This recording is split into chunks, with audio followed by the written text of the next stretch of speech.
Addressing climate change is the most difficult thing humanity has ever faced. When I first started working on this issue, emissions were 51 billion tons each year. What became clear is that something radical was required. We had to change so many activities that caused emissions. Generating electricity, transportation, growing food, heating buildings, and making materials like steel and cement. Over 50 billion tons each year had to be driven all the way down to zero. I'm an optimist, and when I see tough problems, I think, okay, what innovations are needed to solve this problem? We needed to find very inexpensive solutions that did not exist. And so I committed to create Breakthrough Energy. Breakthrough Energy would do a range of things, but part of that would be taking new advances and making sure they were funded and getting them out into the world. And so Breakthrough Energy built up a team of experts that know all of these areas, who could help shape policies to accelerate the innovation and the deployment. If you get the right team, if you get the right partnerships, it's amazing how inventive and innovative people are. Through our network of scientists, entrepreneurs, investors, and public policy experts, Breakthrough Energy is helping get the world to net zero emissions. We're making sure that everyone on the planet can enjoy affordable, abundant, and clean energy. Please welcome to the stage the co-founder and CEO of Dioxical, Dr. Sarah Lamaison.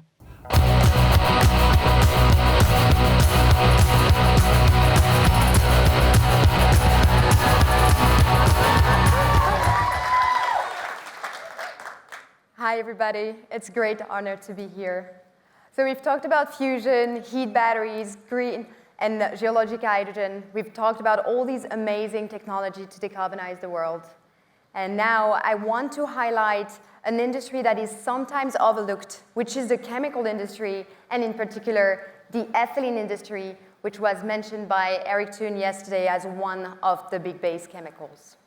With a $200 billion market, ethylene is the world's most used organic chemical. It's a building block for clothing, auto parts, pharmaceuticals, medical device, windows frame, pipes, and it can even be used to make sustainable aviation fuels. Today, ethylene is mainly produced through essentially breaking down fossil fuels, which is a high temperature, highly emitting process that releases over 800 million tons of CO2 equivalent per year when accounting for both the process emissions and the total potential product end-of-life emissions. I'm Sarah Lamaison, I'm the CEO of Dioxical, and at Dioxical we are developing a new technology to turn this process on its head. Instead of breaking down fossil fuels to make ethylene, we build ethylene up from recycled carbon emission using renewable electricity. At the core of our process is a novel type of electrolyzer, which means a device that uses electricity to recycle carbon emissions and water into ethylene.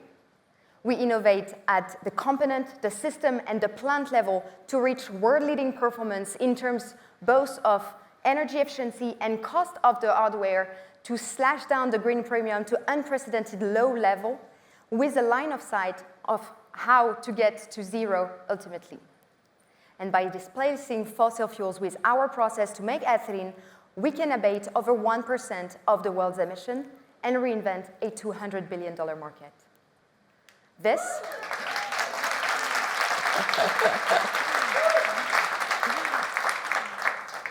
is where I grew up, in the southwest of France. I'm sure we all have places like this we wish to protect, and this was my reason for starting academic research 8 years ago in climate. Oops, sorry. I first met my co-founder David at the University of Cambridge before we moved to Stanford University to learn from some of the field global experts in electrolysis. And after 5 years of academic research in the lab, in 2021, we felt we had a good handle on the technical milestones to achieve to turn this technology into an industrial reality. Durability of the components, energy efficiency at the system level, and the need to come up with novel electrolyzer designs that are compatible with the use of abundant metals and materials for the catalyst, but also for the electrolyzer itself. And it's to go after those milestones that we founded Dioxycle. A few anecdotes. At first, like most founders here, I'm sure, we had very little. In the first 6 months, David and I shared a one-bedroom apartment, taking turns sleeping on the bed and couch. After our seed round, we got quotes to build our independent chemical lab and couldn't afford any of them. Long story short, I ended up hiring my dad, a medical doctor, who had shown some talent in building my childhood house, and together we designed and built our 4,000 square feet lab, which we are now expanding from.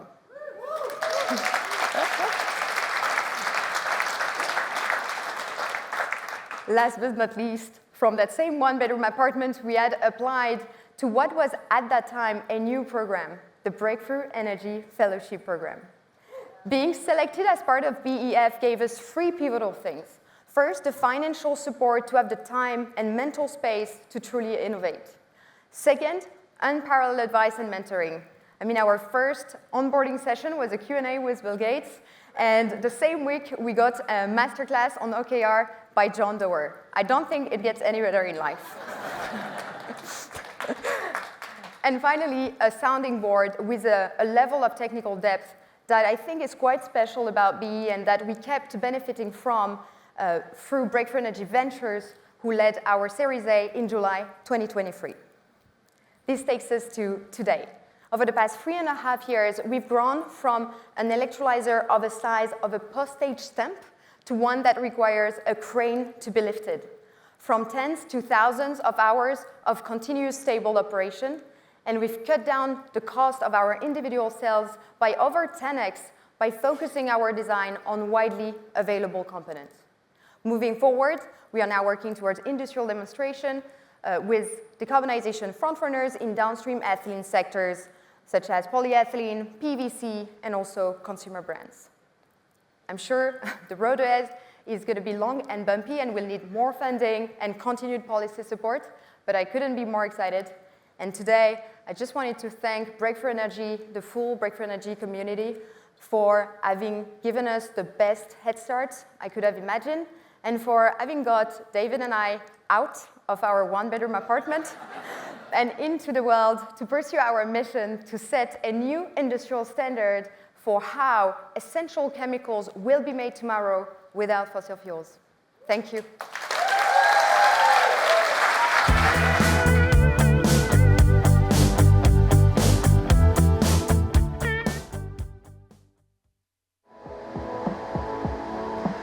Climate change requires us to do energy transition because the old way of consuming energy, there's a lot of greenhouse gas emission involved with it. So as we move toward electrification of everything, efficiency in the power grid is important as well because we have to transport electrons a lot further away. We're a California-based manufacturer for the most advanced conductor. TS conductor is 100% focused on getting the power grid where it should be to allow electrification of everything for everyone, everywhere, in an affordable, environmentally responsible way, and do it in a timely fashion.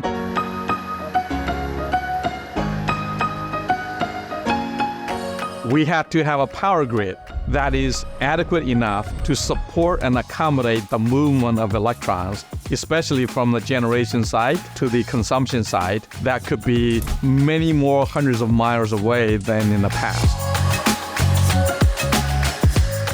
Imagine that our grid had 3 times the capacity compared to what it is today.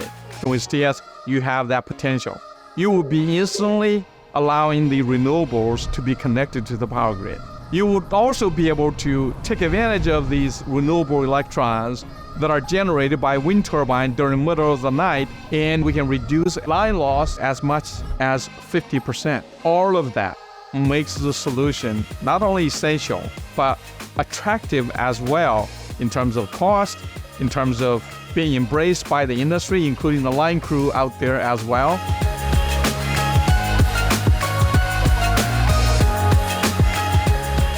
A journey like what we're in, we need a lot of people along the way to help to expedite it, to make it broader in terms of the impact, and to really be able to make a difference. When you work with people who are working towards the same goal, it's just fun.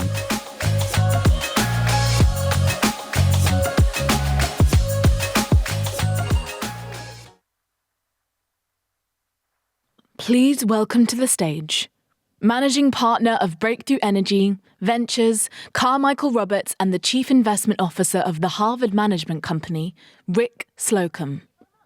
Took a drink at the ocean and treading water there before a drown. Let's dive, I wanna dive to the bottom of the ocean. I took a ride, I wouldn't go there without you. All right. So this is the fireside chat. I want to kind of set the stage a little bit around what we're going to do in the fireside. Normally you have a fireside where one person asks the other one questions. And in this case, we're going to ask each other questions. We both decided that Rick is convinced I can answer some questions I had for him better than I, and vice versa. Hopefully I can too. Yeah, and you can go back and forth. So we'll. But before we hop in, I just want to say, we've been through a good day and a half worth of sessions in here, and you can probably tell that one of the major themes of just a handful is partnership. And this is a big deal, and the discussion that we're going to have now really is in the spirit of partnership between the two of us and the two organizations that sit here. But getting beyond that, Rick and I both felt pretty strongly about this. The reality is everybody in here has just been tremendous partners with each other at every level, no matter what lens you're looking through. If you're one of the entrepreneurs, if you're part of the media, if you're an investor, if you're part of policy team, anywhere you look at, no matter where you are in the world, it's amazing, I think, when we walk through, and I was excited to see some of our entrepreneurs from Africa here, the representation in Asia, which is so critical and important to everything that we're doing.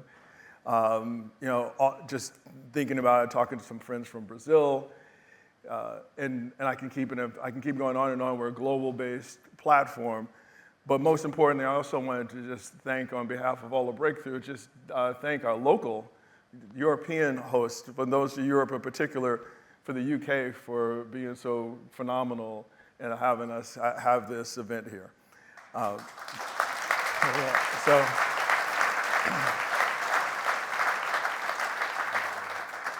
we're going to have, I'm not supposed to talk about it, but we're going to have a treat a little bit later, paying attention to the time in regards to the UK. But we can kind of figure what that is. But let me hop into it a little bit here. So Rick Slocum, who runs he's the chief investment officer of the largest university endowment in the world. He tends not to want me to describe it that way sometimes because he doesn't want to brag about it, but just it is true. And many of the entrepreneurs who are in here will appreciate often as investors, we always want you to feel as though we're your partners and to trust us and that we can work really closely with you. We wanted to give you a little bit of a sense, what's it like to be us as the venture capitalists and have the people who give us money and see what the dialogue is and how much we trust each other or not. You can be the judge of it from what comes today. Let me hop in and get us going on the first question. When Bill and Rodi and I think John Doris in here and Vinod Khosla and many others got together and set up the venture fund, they did it in an interesting way. They got the money all together, $1 billion worth of commitments, and didn't have any people in the firm at that point in time, which is highly unusual and visionary to do something in that particular way. But in particular, they also focused on investors that were mainly out of either family offices or high net worth, as I mentioned, and not institutions. So I think you all know what I mean by that, but the institutions like foundations or even fund of funds or sovereign wealth or pension funds or even university endowments, the thought was things didn't necessarily go great on the first wave on the clean tech, at least not the way everybody expected. So why would the institutions want to get involved early? And but hoping that a few would poke through. And I want to say, Rick, you were one that really proved pretty early that you wanted to do climate. And you did some things that were pretty unusual with direct investments inside companies. Before even becoming a limited partner inside funds, you co-invested. Just what made you get so involved and interested in climate? What made you, because it was not obvious for you and Harvard management to do so. Yeah, thanks, Carmichael. And just to echo it, I mean, we think Breakthrough Energy has been a tremendous partner. I've known Carmichael since his days at Northbridge, maybe 12, 14 years ago, something like that. We reacquainted ourselves with each other in, I think, 2019. Yeah. We started out co-investing alongside Breakthrough in companies because Breakthrough wasn't raising at the time. But then once Breakthrough did raise, we invested with Breakthrough. And so Harvard made this net zero 2050 commitment for the endowment. And when we first received that mandate, we immediately started thinking about accounting, which is very tedious, actually. I mean, how you measure emissions. I mean, it's amazingly complicated, especially the phase 3 emissions. So that you can bury yourself in that if you, and frankly we are, but I'm lucky enough to be able to work primarily just on the investing side. And we felt that we were getting on these conference calls with some of the largest allocators in the world, and they were commenting about how they were putting 10% of their corpus into climate-related investments. And to me, that translated into very important investing, in infrastructure type investments, solar farms, wind farms. That's critically important for the world. For us, we wanted to not allocate as much capital as that just to climate, but instead take far more risk. We wanted to invest in something that we referred loosely to as fulcrum investments, that if they work, they'll change the world. We think that's a better use of our capital because we're tiny. We may be big in comparison with other endowments, but we're really small compared to, I mean, I know Nikolai Tangen was here. I don't know if he's still here, but, he's got $1.6 trillion, so. It's a little bit more. Yeah, I mean, we're guppies compared to that. So anyway, we wanted to take more risk, and we wanted to do it in hopefully an intelligent way. We have to make money. We don't have concessionary capital. I had heard about Breakthrough, reacquainted myself with Carmichael, and then we started getting to know the folks at Breakthrough, and we're very impressed. We feel that the investment team at Breakthrough Energy has the strongest technical talent in the market, the deepest technical talent in the market, I should say, and strongest as well. That's good because it would be very embarrassing, if we were investing in things like Theranos, we don't have to worry about that, So it may be that not everything Breakthrough does is going to work, but it will have been for good reasons. So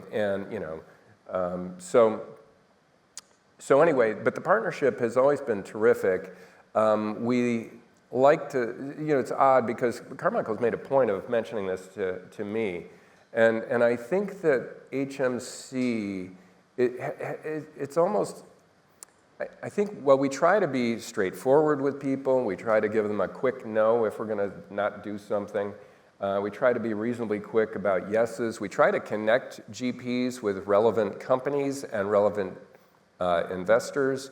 We try to be helpful, basically. And apparently that sets us a little bit apart, which I find interesting. Because it isn't that much, It's like we're just trying to be helpful because it's in our interest to be helpful to our GPs. So we certainly like alignment of interest. These guys are definitely really committed to this cause and this effort. So we feel very good about it.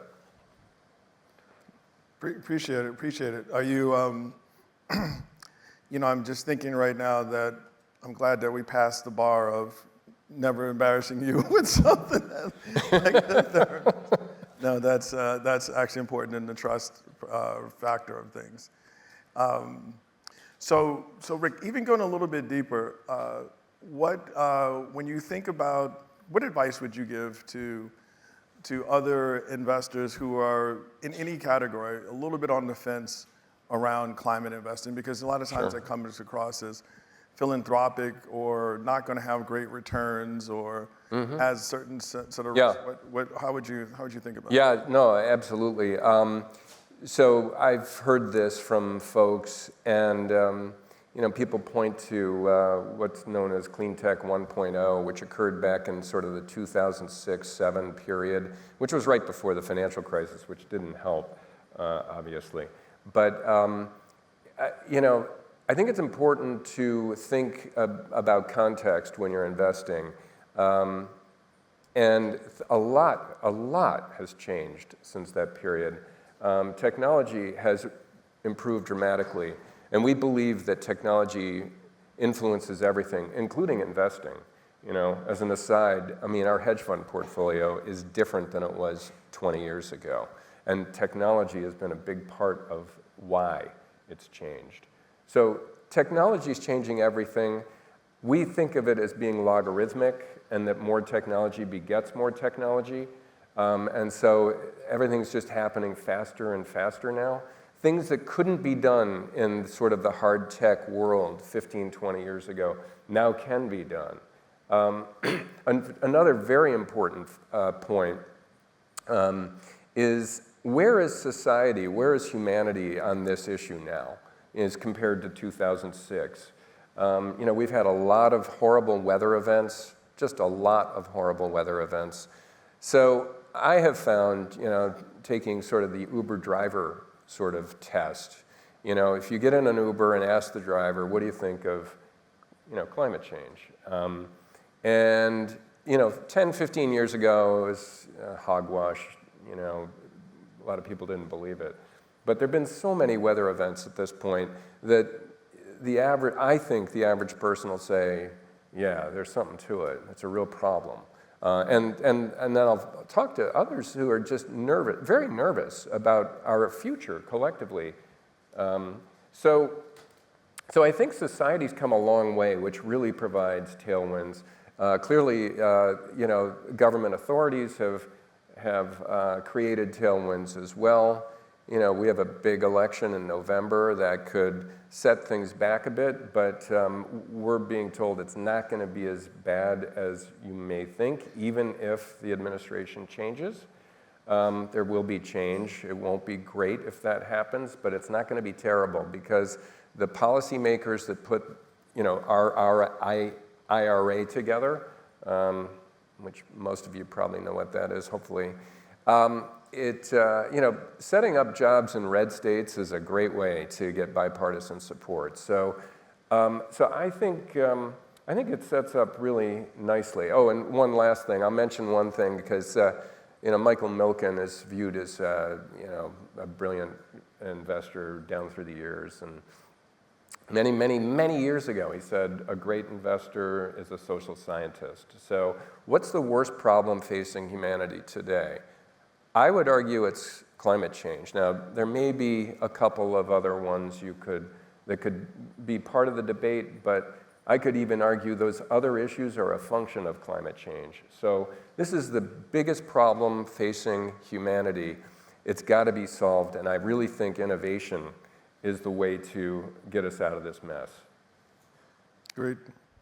So turnabout is fair play, Rick. You get a chance to ask me whatever question you would like to ask me to answer to the audience or to answer. Sure. So I was really struck. I went to the one in Seattle, and I imagine at least a good number of you did that as well. This is an even larger group. But I was really impressed. I was impressed with this as well. That when I went to the Seattle one, I had not been to something like that. And I was just amazed at the number of founders that were just reimagining entire industries. And I thought it was really, really cool. But Carmichael, you got up on the dais in Seattle, and it really hit me how there was nothing going on when you guys got started in this space. Yeah. And maybe you could talk about that a little bit, just the, how you managed to, I would argue BEV had a lot to do with catalyzing the investment industry. And maybe you could talk about that a little bit, how you recruited people, how you built the business alongside, of course, Mr. Gates. So the word that I think a lot of us use that was absent is the ecosystem. I mean, the room right now is indicative of that not being the case now. We spend time trying to think what's missing in the ecosystem or what needs to get amplified, but to say that the ecosystem doesn't exist now. The ecosystem is evidenced by this room exists. But just imagine, it wasn't that long ago. Think about just 8 years ago. The literal term climate tech investor didn't exist. It was not the kind of thing that you would hear about. In fact, I bet if at that time, if you go back 10 years ago and you said, what are the top 10 areas of investment? There wouldn't even have been a consideration of anything related to climate or really energy, and the clean tech stuff was way off the map, which means if that's the case, if there's not money coming into the category, where are the innovators, where are the entrepreneurs, where are the operators going to be? Necessarily not in some area that nothing's going on. And if you don't have a lot of inventory of that, understandably, venture capital is not going to be focused on that, which means growth capital is not going to be focused on that, which means forget about things like first-of-a-kind project. First-of-a-kind what? I mean, there are no companies that have the projects. And then where are the LPs putting their money? Well, not in that category. The large companies, I will give credit.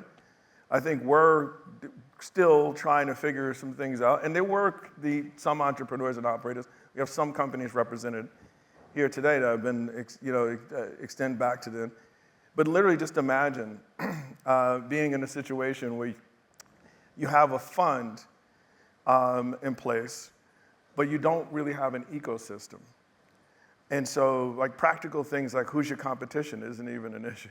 Is an issue of dying to have competition and peers at that point in time. And that wasn't that long ago.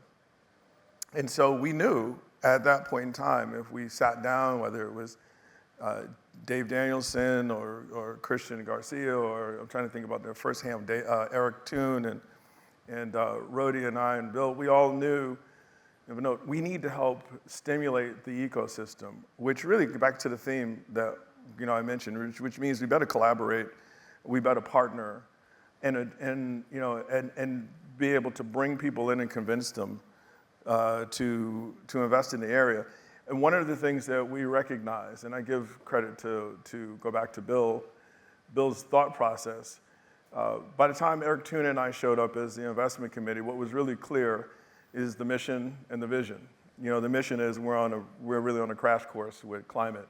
We better do something about it. We got to do something about it. The vision is, if not the solution, one of the top solutions got to be technical. It's got to be technology coming to bear. But then what gets into the strategy? What's the plan? That, while very smart people had ideas, it was not yet defined, and that was the opportunity, was what's the strategy and the plan? And what became very clear that had to be at the top of the list was to build the ecosystem, which, by the way, one other stakeholder I didn't mention earlier that's hugely important to all of us is the government, right? Versus local to state to large state. So Rick, you were talking about a lonely moment at that point in time. Yeah, it wasn't in Seattle. At that point in Seattle, I think you were probably reflecting back to, like, just remembering even before that.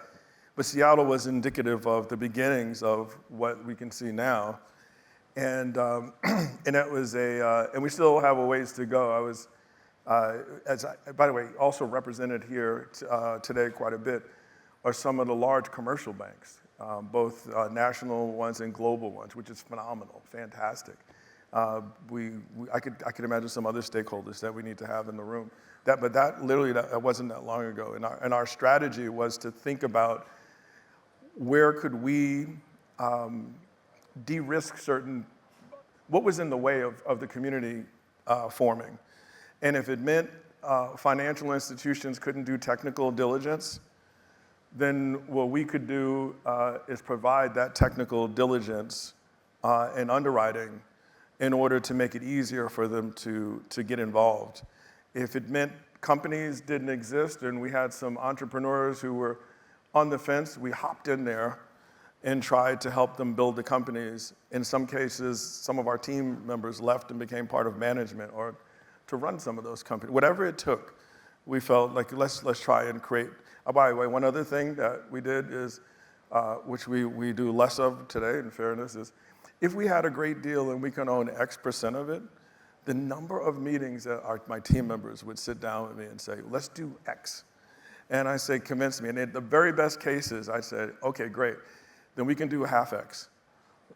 And let's give the other half out and let's try to stimulate the ecosystem on some of those deals, which, by the way, some of those same firms who came in later on when the things were turned the other direction, they didn't do the same, but I was happy about it. Like, I love the fact that I saw the competition starting to kick in, said, oh, okay, you're both some of our greatest collaborators, but you're competing again. It's actually really important, to have the competition as well. I wasn't, and then we have a lot of collaboration too that goes on. Yeah, I think so. I mean, in the venture world, there's three broad areas that we look at. On the tech side, it's almost all AI these days, and then there's biotech, and then there's climate tech. And the three areas overlap a little, or AI will probably overlap significantly with both climate and biotech. We see some ag tech in our biotech portfolio. But what I was going to say about this climate tech space, it's interesting. Carmichael's noting that the competition is picking up. I still think it's more collaborative in climate tech, and folks are prepared to share ideas and work together because there's still an understanding that this is a very important mission, requires a lot of capital. And by the way, the disclosure from Breakthrough has been terrific for us. You really, the memos are amazing. There's just some of the tech AGMs are, they're all for show. There's not much substance there. Breakthrough has always been a great partner.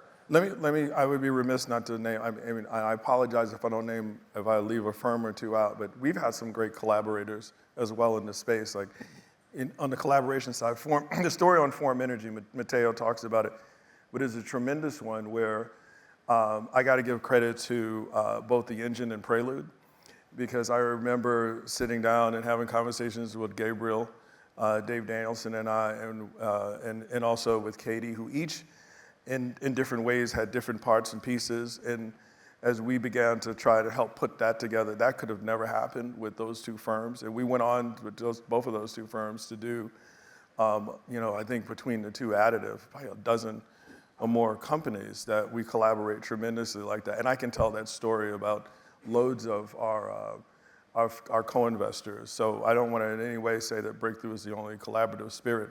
In that particular case, had they not cooperated, I don't think Forum would exist.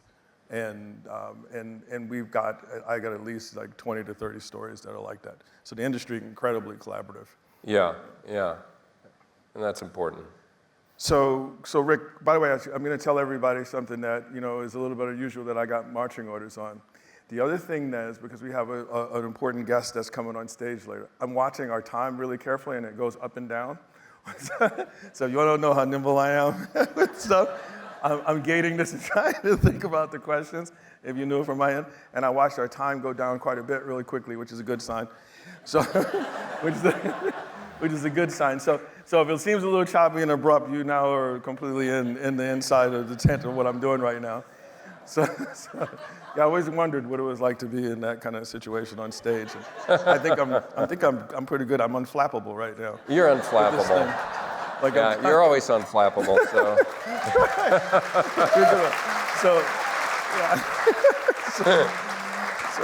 All right. So we got about 4 minutes left, and I think Rick is more interesting to me because you guys can always talk to me about something.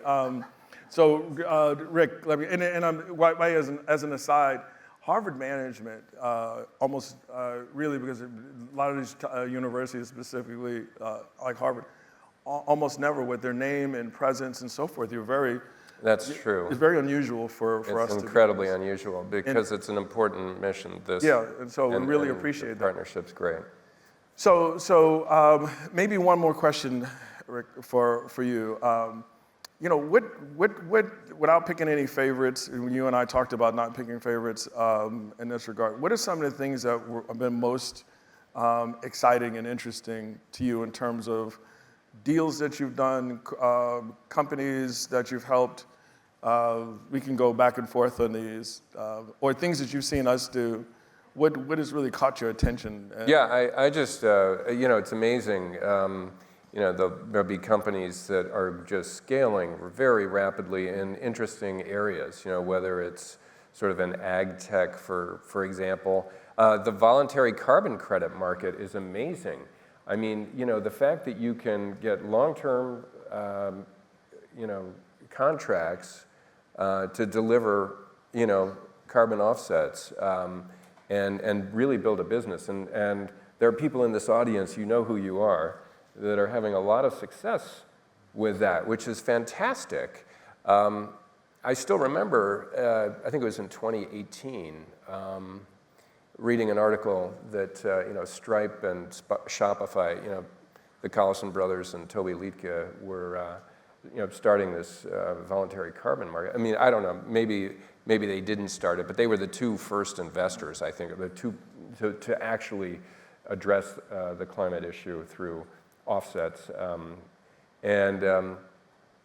mean, to me, that's fantastic, because when you see that, even if governments go in the wrong direction, there's a very strong desire to correct this problem out in industry and in society. So it gives me a lot of optimism that we're getting there in terms of we're at I think it's clear that people realize this is a big problem. It's got to be solved, and I'm tickled that some of these companies are generating huge amounts of capital, getting huge amounts of capital off of basically project financing against voluntary carbon credits. It's amazing, absolutely amazing, wonderful.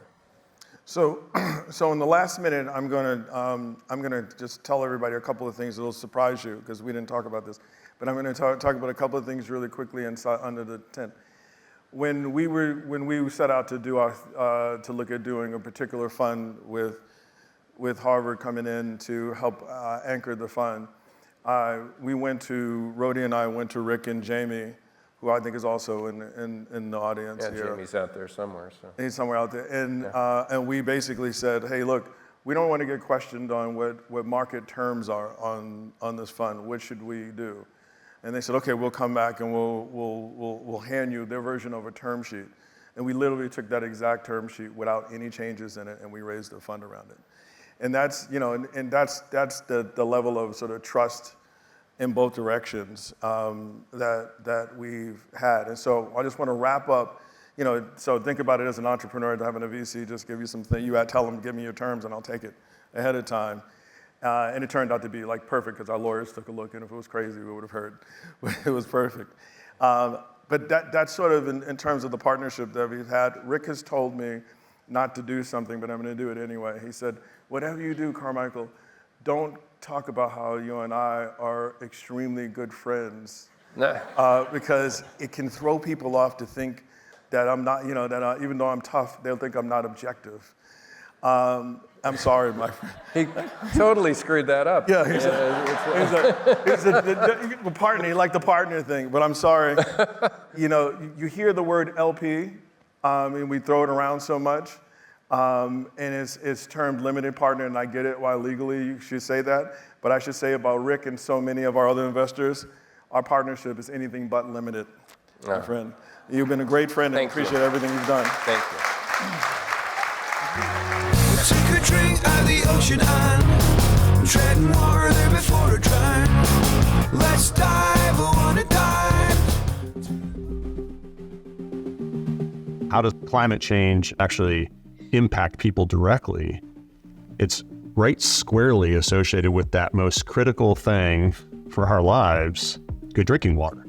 Waterborne illness today kills one person every 10 seconds. That's today. By the time we get to 2050, we'll have 40% less fresh water than is needed by humanity. And so when you think about the issues associated with lack of potability, meeting issues associated with lack of availability and scarcity of fresh water, that combination is a very scary prospect. The question becomes, how do we better improve people's access to good water in light of the fact that the challenge is getting worse because of climate change? It turns out that we don't have to reach into the earth for liquid water resources. Instead, in the lower part of the atmosphere, the troposphere, we've got 12.5 quadrillion kilograms of water vapor at any given time. That amount of water vapor is equivalent to about 6 times all of Earth's rivers. And so you have this massively renewable resource that's massive in scale. At Source Global, we developed a technology that takes air in and makes pure water. We refer to that technology as source hydro panels. Imagine a hydro panel that's installed at somebody's home. The panel wakes up in the morning and it has materials inside that are hygroscopic materials, meaning they like water vapor. They absorb water vapor from the air, and then we expose those materials to sunlight. And when they see sunlight, they respire that water vapor into an enclosed space within the hydro panel. And so that really has enabled us to now produce effectively distilled water wherever we are on the planet. And then we run that through a mineral block to mineralize the water, bring up the pH, and then we keep it ozonated so it's always sterile, ready for use. When you have hydro panels at your home, like I do, every day that you get a glass of water out of the tap in your kitchen, you're holding yesterday's sunlight. If you think about water stress as being one of the first places that climate change comes home to roost, and then you can provide a technology that directly lifts people up. That's a beautiful direct connection, and one that goes right to how we have to be thinking about climate change, because we are late. And okay, the game is not over. We can still solve climate change, but it's still true that we need to adapt people to the world that we're in and get busy providing resiliency for the world that's coming. Source is one piece of that. And source hydro panels are certainly starting to have a big impact around the world, and a lot of filling in to do to make perfecting water for every person, every place a reality.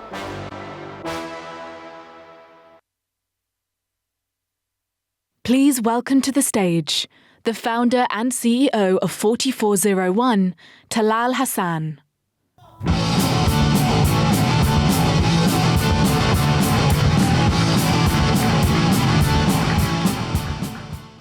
Rocks. They're so underrated. Since the Stone Age, we've been using rocks to make tools, hunting equipment. Today, we mine these rocks for precious metals that go into our mobile phones and our EV batteries. But did you know that rocks start their life as a certain type and convert later on in their life? What we're doing at 4401 is taking one of these conversion processes called mineralization and speeding it up and accelerating it so that we can lock away carbon dioxide permanently and at scale. So how do we do it? And more importantly, what have we learned along the way? This is peridotite. As you can see, it has some very nice fractures in there.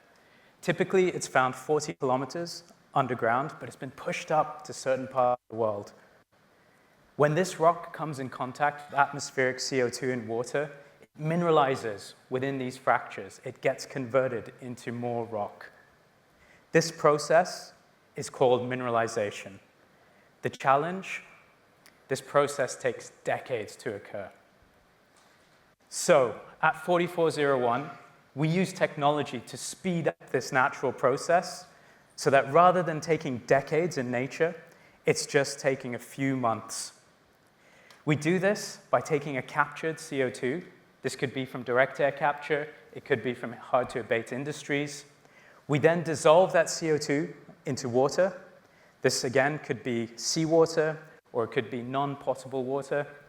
We inject that 1 kilometer into the subsurface, and then we use 4 basic principles to speed up the reaction. Purity of CO2. Heat, we leverage off the heat in the subsurface. Pressure and surface area through the mineralization cracks and formations. We then take fluid samples from a monitoring well that we drill adjacent, and from those samples we can tell how much CO2 has been mineralized and how much CO2 is left in the formation. Back in COVID, it was 2021, most people were working from home. Us, with a small group of people, were in the Omani Mountains, drilling the world's first borehole in peridotite for CO2 sequestration. We learned a lot from this process. And the main takeaways we took from this particular project was that we needed to be closer to the water source. We had to be closer to renewable energy, and we also had to find sources of CO2 that we could use. So we built another project, this one in Fujairah in the United Arab Emirates with ADNOC for COP28. This project, as you can see, we're operating solar. We had some batteries on site to give us up to 3 days of power, and we also had a biofuel generator as a backup. We then had a direct air capture unit on site, sucking CO2 out of the atmosphere. We would dissolve that CO2 with seawater before injecting it deep down 1 kilometer for mineralization. So what did we learn? Well, we knew seawater was corrosive. We knew CO2 was corrosive. We underestimated how corrosive they were mixed together. So material selection was really important. We also learned that we have to leverage off oil and gas supply chains, equipment, people, and infrastructure if we really want to grow this. We built this project from signing to injection in just 9 months, and that would not have been possible if we did not leverage that existing infrastructure, existing supply chain from oil and gas. So where are we today? We're currently building our first-of-a-kind project. This is under the X Prize, where we will be receiving a direct air capture unit from a company called Air Capture. This has already given us some lessons learned. We will be injecting towards the end of this year. But our biggest lesson so far with this under construction is community engagement. We need to engage local communities. We need to develop awareness. If we want to scale these projects and make them bigger, we need to get everyone involved. Peridotite doesn't only come up to the surface in Oman and the UAE. If you look at this map, we have peridotite all over the world, on every single continent: North America, South America, Middle East, Europe, Far East Asia, Australia, Japan, New Zealand. This makes our technology a truly scalable model. We've made great progress thus far, going from the lab to proof of concept to commercial demo, and now into a first of a kind. And we are now looking to partner with other people to expand this technology worldwide. With a combination of rock-solid investors, such as Breakthrough Energy Ventures, and with strategic support from world-leading prizes, such as the Earthshot Prize, we've been able to grow quickly and effectively. These strategic stakeholders help us to unlock speed and scale. And that's my final message today, is the importance of taking lessons learned from all the projects and using them to unlock speed and scale. When we first started to mineralize in this type of rock, we were learning as we grew. We now need to use these same support networks to help us grow our business even further and make these projects even bigger. So the next time you see a piece of rock, I hope you think of us, and I really hope that you think about what that rock has to contribute towards climate change. Thank you.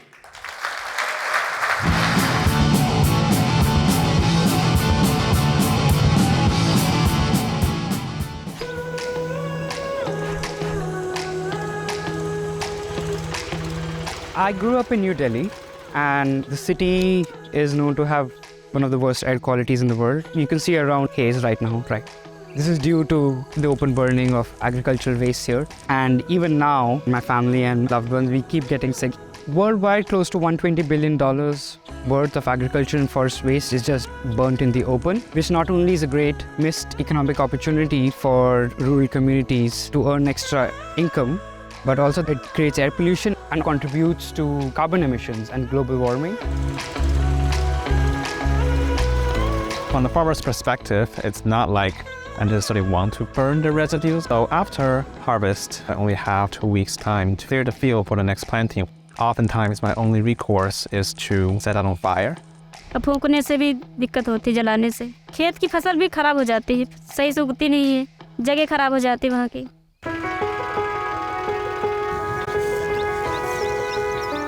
We at Takachar are developing these small-scale portable machines that can be taken to farms and forests to process these wastes into various kinds of valuable carbon-rich byproducts. It's extremely cost-prohibitive to transport these materials, so we are taking the equipment directly to the farm and processing the biomass there itself. पराली को जल्दी से काट के उसको खाद बनाने ना, तो खेत में जल्दी डाल देने से खेत उपजाऊ बन जाएगा और फसल जल्दी हो जाएगी. You can think of this as a biomass roasting machine. Similar to a coffee roaster, we put agricultural waste into the equipment and it is heated in minimal amounts of oxygen. It leaves behind a dense carbon-rich material, which is a precursor to make various carbon-rich byproducts like fuels, fertilizers, or activated carbon. Also, our machine is able to work with different kinds of agricultural waste: the rice straw, rice husk, coconut shells, pine needles, wheat straw, and that allows it to be used throughout the year in different parts of the country. From a climate change perspective, we take this carbon-rich material and instead of being emitted back into the atmosphere, it stays in the soil, which leads to sequestration of carbon emissions on a 1,000-year time scale. Breakthrough Energy Fellows program is a huge network of like-minded people who think about climate solutions. Building that community is very empowering and also very beneficial to our work. We want to really make rural communities resilient and withstand the shocks of climate change themselves, while also creating economic value for them. We've developed a really good product that really solves the problem for our end users, and that's something that I'm personally proud of.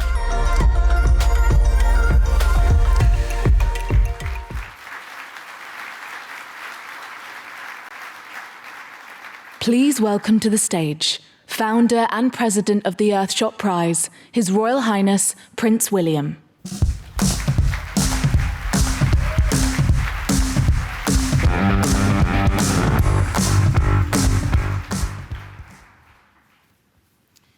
Thank you to Bill Gates and Breakthrough Energy for bringing together this brilliant collection of investors, philanthropists, and environmental innovators, and for inviting me to join you today. For me, a big part of this week is about celebration. Celebrating the incredible minds that are working all around the world, night and day, on climate solutions, celebrating the individuals and organizations who are supporting them, and celebrating the progress we have already made. Back in 2020, inspired by the wealth of climate creativity and innovation I saw in the United Kingdom and around the globe, I started having conversations about how to mobilize the enormous power of innovators to repair and regenerate our planet by 2030. Fast forward 4 years, and the Earthshot Prize and its partners have identified over 3,000 of the best environmental solutions, scouring every corner of the planet. We have spotlighted 45 solutions with the promise of global impact as finalists for the Earthshot Prize. And we will celebrate another 15 finalists later this year in Cape Town. It is in part thanks to those who believed in us in those early days that we've been able to get to where we are today. The support of Breakthrough Energy as one of our founding partners has been crucial to the success of the prize. For me, the magic behind the success we've enjoyed so far has been the powerful model for growth that we've built. We're not only discovering, selecting, and awarding transformative solutions from around the world, we're also shining a light on them, introducing them to networks of influence and resources, and providing them with vital communities of support. As well as awarding £15 million in prize money to date, we have helped catalyse £70 million in additional investment in support of our finalists by leveraging over close partnerships and expansive networks. This is why I believe platforms like the Earthshot Prize and Breakthrough Energy are so critical to accelerating, replicating, and scaling solutions like the ones here today. It's no surprise that many of Earthshot Prize finalists and winners are also Breakthrough Fellows. Together with the support of the Earthshot Prize and Breakthrough Energy, environmental solutions like Cirque's recycled fabrics, 4401's natural carbon capture technology, and Takachar's mobile bioreactors are all on a fast track to deliver real impact around the world. This is what gives me hope that we are taking the right steps to repair our planet. Cirque has partnered with some of the world's biggest fashion brands to start to tackle the massive challenge of textile waste. 4401 is working with national governments to remove carbon pollution from the air and store it safely underground. And Takachar is working with the World Food Programme to reduce crop waste and create additional income for rural farmers. And they're just getting started. Today, we celebrate the innovators, entrepreneurs, and optimists, as well as the allies and investors providing the necessary support along their journey to scale. Together, we will create a sustainable future for generations to come. Thank you. Thank you, thank you, thank you, Prince William. Wow, right? What an honor, what an incredible honor to have His Royal Highness, the Prince of Wales, right? Woo! Well, we, unbelievably, are about the end of our time together. It's gone quickly, hasn't it? Let me hear about it. How was it? Come on now. Did you spend time with innovators? Did you? Yeah, you did. I saw you. We'll show some pictures later. But before we wrap things up, let's bring up Bill one more time. Let's hear it for Breakthrough Energy's founder, Bill Gates.